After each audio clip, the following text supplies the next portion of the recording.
I think, like I challenged our guys.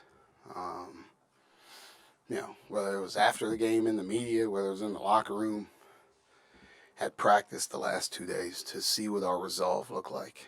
And, we came out for walkthrough on Monday. And Coach Fairley just put 5 guys out there defensively, like who was going to be our kind of scout team. And I told everybody else, I don't know who's starting and I don't know who's playing. You guys are going to tell me in these next 2 days. And they did. They did. And how we competed in practice was how we played tonight. So I'm so proud of our guys. I'm so proud of what they did, how they played, the resolve that we played with. And we actually get a couple days off, which is about as welcome as it comes.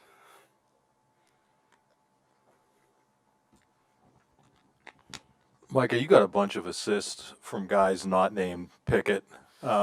Winter had 6. I think it was his season high. How important was that ball movement and just getting things going? Because I think a lot of people look at the 3-point shots, but kind of what led to them. Yeah, I thought going into this game, whoever could control the paint would win the game. And we had to do it on both ends, right? Because they're so good at getting there, right? Whether that's through Trace, whether that's through Hood Shafino driving, whether it's through Trey Galloway driving, they're so good at getting into the paint and causing you problems. So I thought defensively that was key. Offensively, our spacing was horrible against Purdue. And when guys drove, the other guys stood and watched them, right? So it kind of, we shrunk the floor on ourselves, right? They really defended us well, but we also didn't move. We didn't help ourselves.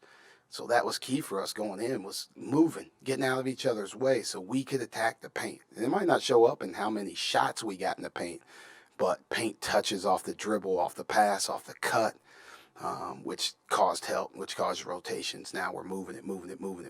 And we haven't played like that in a long time.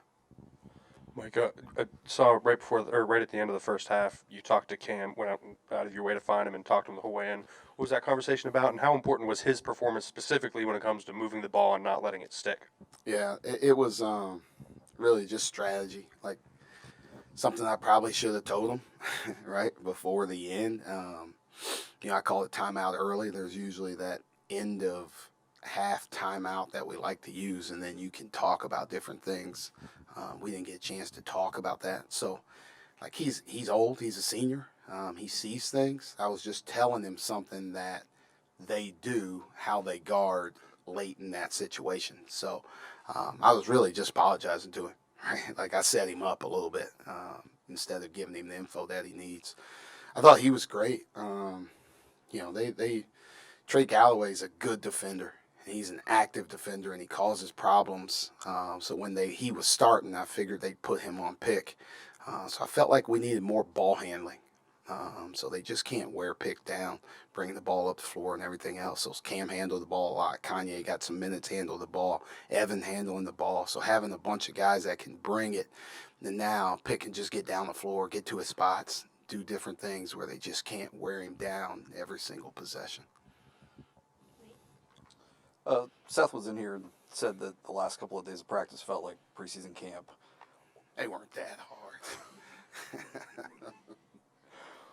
Why did you feel like this was the moment for come to Jesus, whatever you want to call it? Why did you pick now? You guys know that I love looking at KenPom. And every day when you look at KenPom, you just see our defensive rankings just falling freely from the sky. Like, we were 85th, like that. Like, you talk about some things that are unacceptable. That's unacceptable, right? I didn't care. Like, I thought we needed to move offensively. There's some things we need to clean up. We need to guard somebody. So, like, we had to get back to guarding. We had to get back to being aggressive. We had to get back to being physical. And it was now or never, right? It was, they were coming in here hungry. We were coming in here hungry. And, we luckily came out on the right side, but like, we guarded better. Like 66 points, 40 in the second half is too much, but we guarded better, and that's who we got to be. We've been playing through our offense, right? If I don't make shots, I feel bad. Like, no, get a stop. You get a stop, you deserve to make shots if you're playing that way defensively. I thought we deserved to make shots because of how we guarded. Seth, with a season high 25 points tonight, eclipsed 1,000-point mark. Can you just talk about, how he's been getting better and what that moment means to him? Yeah, that's I thought he just took what the defense gave him, and he competes so hard, like he wants to win, and sometimes it'll get the best of him offensively, right? Where it just goes overboard a little bit too much. Tonight he stayed in rhythm. He took what the defense gave him, whether it was a shot, whether it was a straight line drive to attack the rim, a drive to a pass. Like, he kept it really simple. And when he does that, he's really good. But like when he's locked in is when he's flying around blocking shots, when he's flying around rebounding like that. That effort that he played with, and he was in the right spots offensively to take advantage of how they guarded us.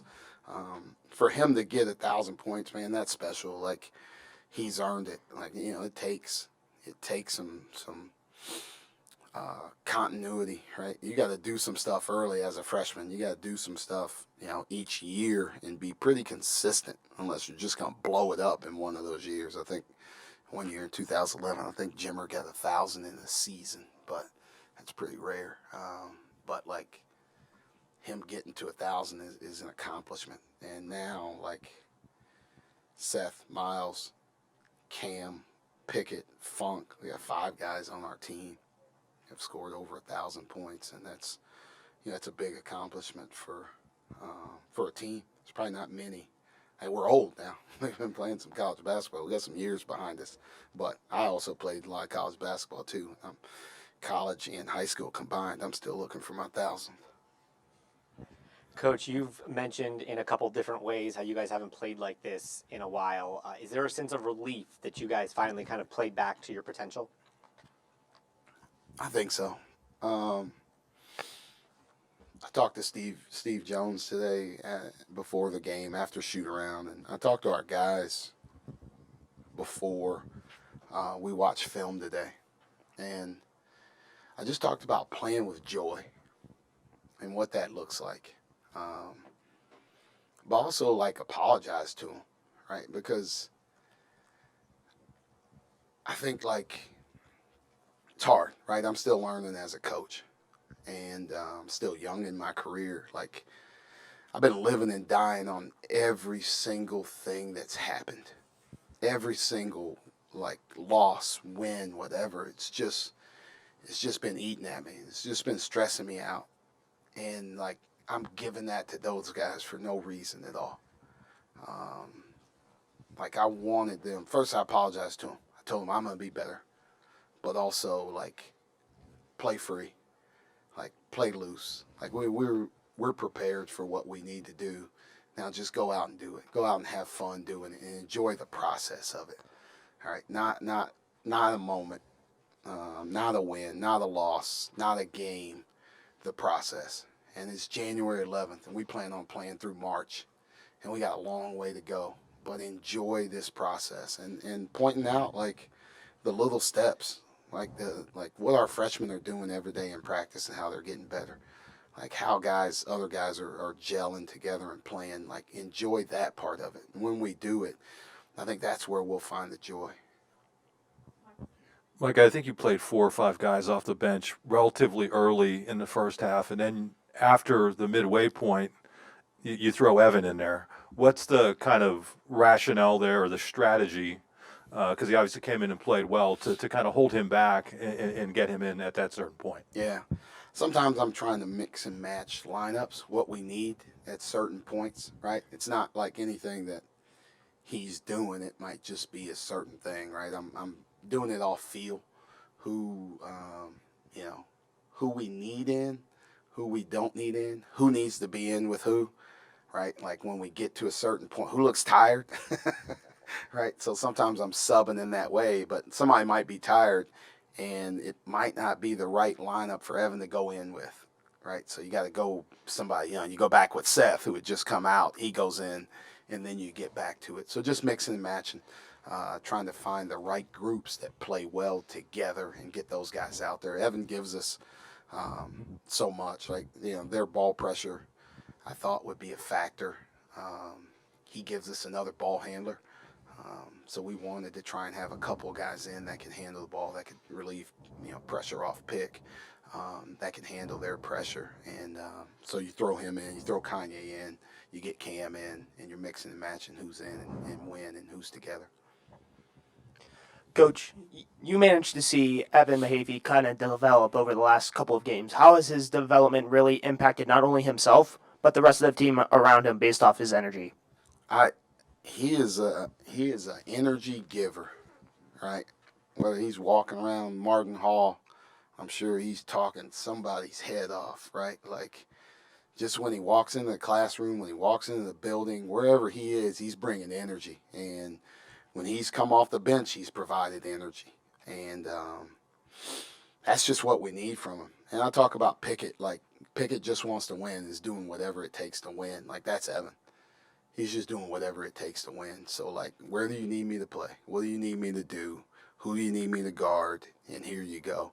But he's taken, like, you look 4-4, 1-1 from 3, 3-4 from the line. Like, he's come in and spent a lot of time with Coach Fairley at getting comfortable shooting the basketball and working on his free throws, working on his shot. He's doing that, on his own hours, on his own time, and he's just getting comfortable, man. I think the last 3 games, I know Seth had 25, Funk had a lot, 23. Like, shoot, Evans might have been our second best player these last few games, the way he's playing in terms of importance and what he's doing on both ends. Micah, you mentioned, you apologized to your team and everything. What made you look inward, and what made you realize that maybe there was something that you were doing that needed to be done differently, and what made you, like, what was that, to steal Nate's term, what was that come to Jesus moment like for you? When you go back and watch, I watch the film, so I see the game film on my computer, but, like, if you just go back and watch the broadcast, right, I look like an idiot out there. I'm not helping my team. I'm not helping those guys in the moments that they need me, right? And that's what I need to do. I need to help them. I need to help them through certain moments. And,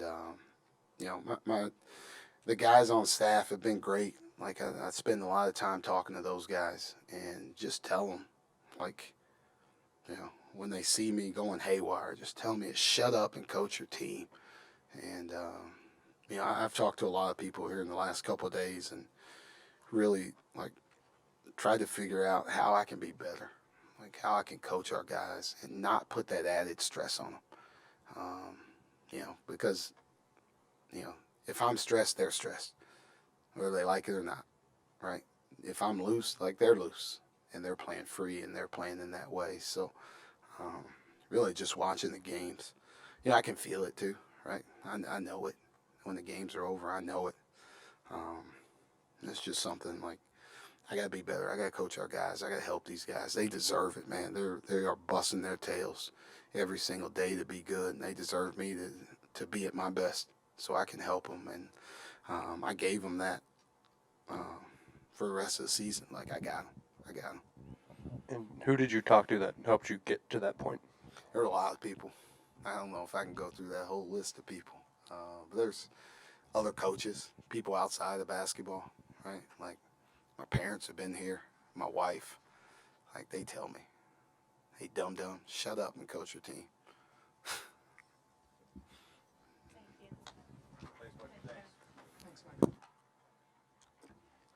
You guys have a good night.